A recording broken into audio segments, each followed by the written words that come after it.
Hello, faithful warriors and precious standers. This is Jamie, and welcome to Road to Restoration. Thank you so much for listening in today. I just wanted you to know how much I appreciate you because I have always had a heart for marriage. I've always had a heart for biblical marriage and marriage according to the Word of God. And there were years and times in our marriage where my husband and I were involved in marriage ministry, where we counseled and discipled and led married couples Bible studies. And when my husband left, I was so shocked, first of all, but then also just felt like, Lord, how can I glorify you? How can I minister to married couples when my marriage is broken? And so, being able to do these podcasts, being able to come alongside other standers that are in a similar position, and to share the Word of God, to encourage you, to stand beside you, to stake myself with you, to pray for you, to pray with you, to receive your prayers, it just blesses me because this is a way for me to minister despite what the enemy has done to my own marriage.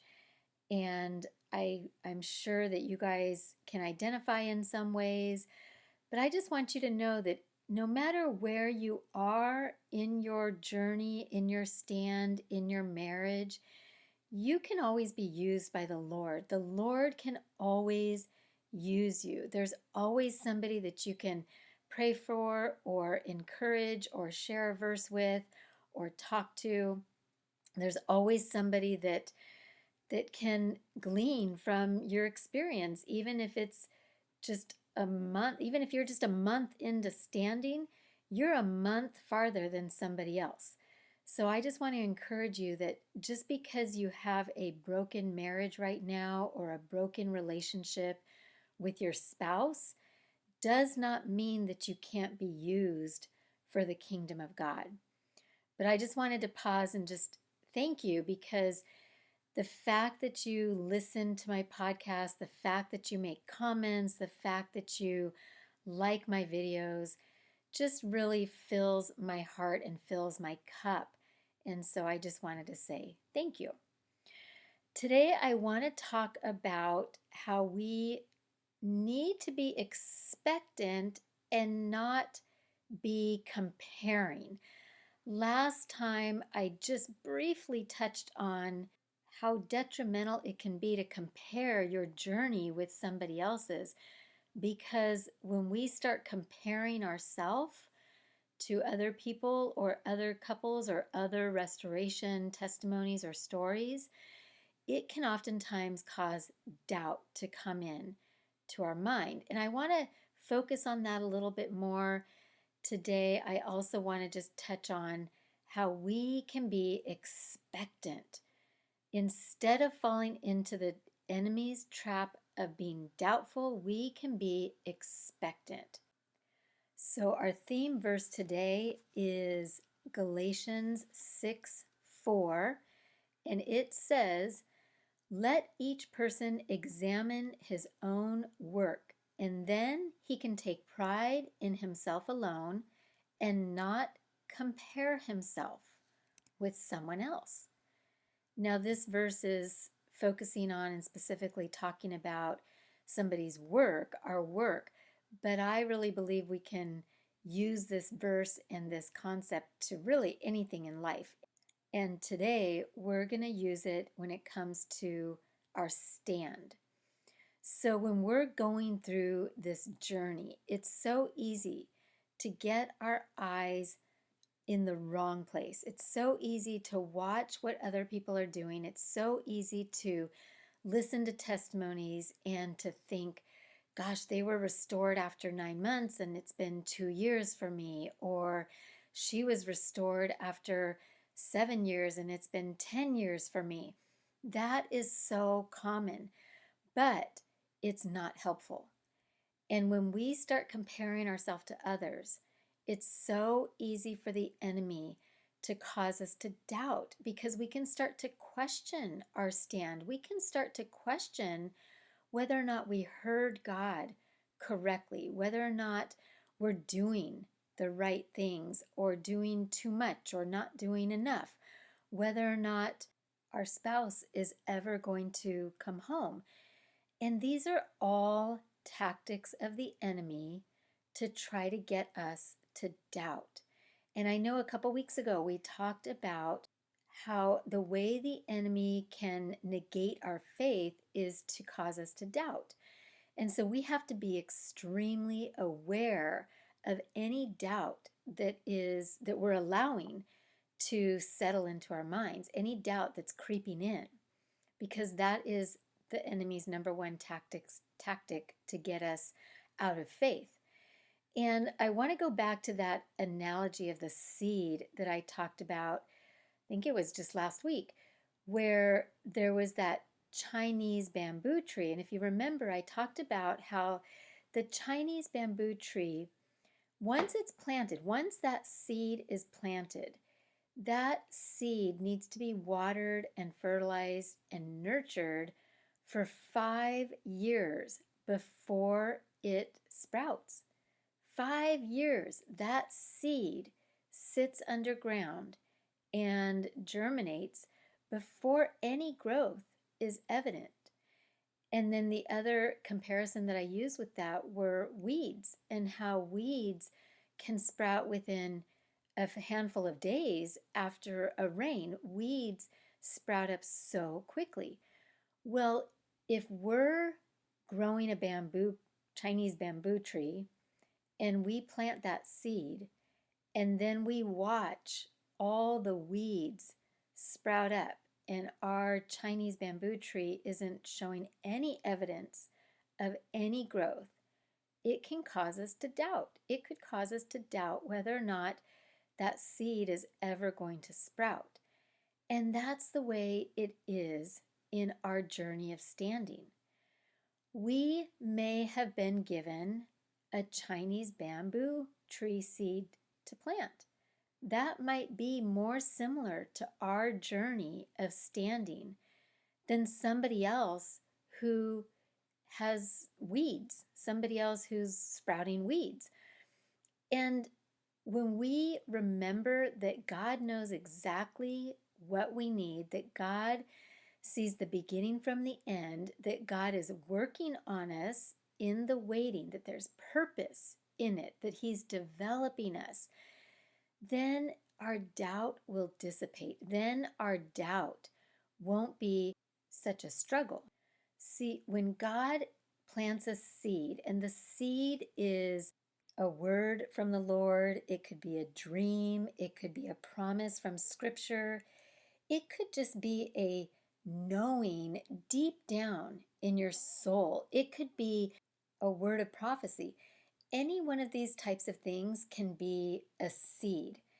And the enemy's main focus is to steal the seed. He wants to steal your seed, because if he can steal the seed, then he can get you out of faith, and he can get you out of your stand, out of your purpose, out of your destiny. And that's exactly what the parable of the sower is about, where the seed fell on different types of soil and wasn't allowed to sprout, wasn't allowed to take root, was eaten and picked up by the birds, was blown away by the wind. Satan is after our seed. And I want to talk a little bit about the story of Joseph. See, when God gave Joseph the dream, that was his seed. That was the seed. And immediately, as soon as Joseph was given the seed or the dream, the enemy came after him in full force for 13 years. For 13 years, nothing but hardship, betrayal, slander, false accusation, prison. Basically, nothing good happened to Joseph for 13 years, the 13 years after God gave him that dream. For 13 years, he saw no evidence that that promise was going to come to pass. And then after the 13 years, there was actually an additional, well, at least 7 years, because we know that there were 7 years of abundance, and then the 7 years of famine. We're not exactly sure how many years into the famine it was that his family came down to get some grain, but at least another 7 years after the 13. So now we're into 20 plus years before Joseph saw his dream come true, before he saw that seed sprout, before his family bowed down to him like God had shown him in the dream 20 plus years before. So, faithful warriors, if you've been on this journey of standing for a long time and you haven't seen any evidence that your spouse's heart is softening, that they want to come home, that they regret what they did, that they are repentant, if you don't see any evidence of anything shifting, that's okay.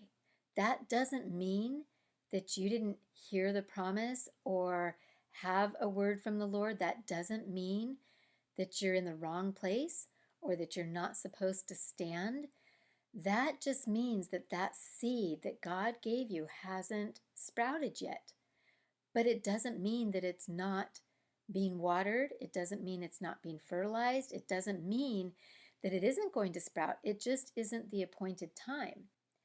And if you're getting opposition, that's actually a good thing.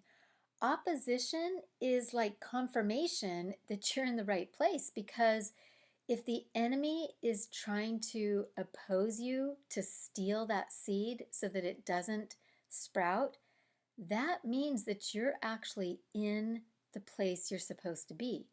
That means that you're a threat to the enemy. And we need to kind of expect opposition.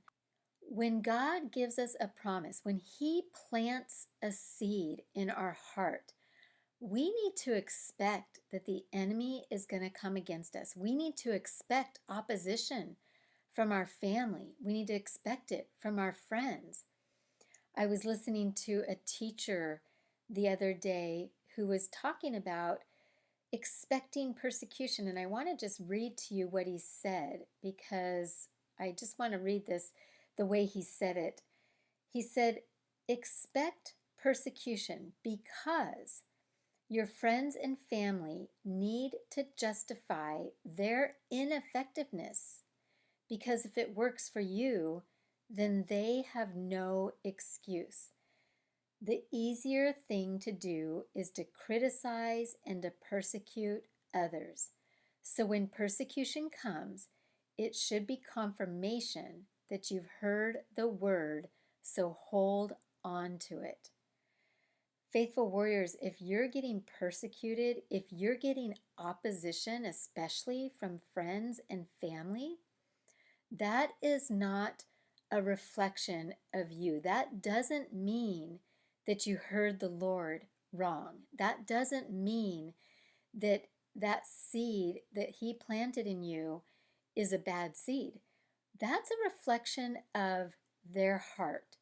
That means that they're feeling threatened by you, because they would have to justify, as this teacher Andrew Womack says, they would have to justify their ineffectiveness. They would have to justify their disobedience. They would have to justify their choices that don't line up with the Word of God. So if you're being criticized, if you're being persecuted, take that as a compliment. Take that as an indirect compliment. And when you're being persecuted, just know that the Lord is, or sorry, not the Lord, the enemy is using those people to try to get you to give up, to try to get you to quit. He's trying to take that seed and he's using others against you. So instead of doubt, we get to stand on faith and we get to be expectant. God wants us to be expectant and to stay strong and firm in our faith. And this isn't always an easy place to be. This is a hard place to stand. It's hard to stand on faith. It's hard to stand on the Word of God instead of what you're seeing or feeling. But this is where we get to grow our faith. We get to grow our roots down deep so when the waves and the wind come, we're not effective. And we have to lay down our timing because the timing is God's timing. He has an appointed time. Don't look at the clock. If you look at the clock, if you compare to what's going on with others, it's just a way to be discouraged. It's just a way for the enemy to cause doubt. Allow God to use this time to develop you. Allow God to use this time to refine you. Allow God to use this time to grow you and to prepare you. I want to end with one more verse out of Proverbs. Proverbs 14:30 says, "A sound or peaceful heart is life to the body, but envy or jealousy is rottenness to the bones." So, faithful warriors, let's not compare, let's not be envious, let's not be jealous, but let's walk in expectation. Let's walk in faith. Let's have a sound and peaceful heart, knowing that God is faithful. And when He plants a seed, as long as we don't let the enemy steal it, it will produce a harvest. That's His promise. It will produce a harvest. Let's be expectant of that harvest. Let's anticipate that harvest. Let's walk in expectation of the blessing and the harvest that's coming. So I just want to pray for us. Father God, thank you so much that you have planted the seed of reconciliation in our hearts. Thank you for making us aware that the enemy is going to come and try to steal that seed. And one of the ways that he does it is to try to get us to compare our journey, to compare our stand with others. And that can cause us to doubt. So, Father God, make us aware of any time we're entertaining the doubt from the enemy and help us to stand against it. So, Father God, instead of walking in comparison and doubt, I declare that we will walk in faith and expectation because, God, you are 100% faithful. And just like with Joseph, who went 13 years without any evidence that that dream you gave him was going to come to pass, God, he never gave up because he knew that he knew that he knew that what you showed him was true and it was going to come in due season. So, Father God, help us to stand firm on the seeds that you've planted in our heart. Help us to stand firm in the fact that we know your word, we believe your word, and we trust that in due season it will come to fruition. We will see the evidence of that seed. We will see the sprout, we will see the growth, and we will reap the harvest. So I declare, decree, and release this in the power and the might, in the authority, and in the blood of Jesus. Nothing missing, nothing lacking, no backlash, and no retaliation. In Jesus' name, amen. Thank you so much for joining me today. I hope you're feeling encouraged. Please like, subscribe, and share my channel. I'd so appreciate it. And remember, I love you. I am praying for you. Stand strong. Keep fighting. Do not quit. God can, will, is, and has already restored your marriage. Bye-bye.